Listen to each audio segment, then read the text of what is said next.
Do you precept? 10 virgins went forth to meet the bridegroom. 5 of them were wise, and 5 of them were foolish. They that were foolish took their lamps, and took no oil with them. But the wise took oil in their vessels with their lamps. What does oil represent in the scriptures? Precept. Exodus chapter 40, verse 1. And Yahweh spake unto Moshe, saying, On the first day of the month shalt thou set up the tabernacle of the tent of the congregation. Verse 9.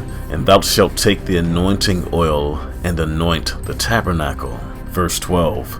And thou shalt bring Aharon and his sons unto the door of the tabernacle of the congregation, and wash them with water.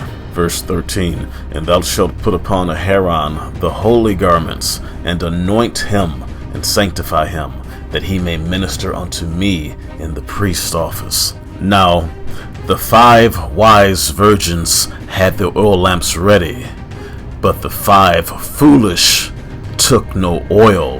They said, Give us your oil. The Precept book, available at YBZYIsraelitestore.etsy.com. Shalom.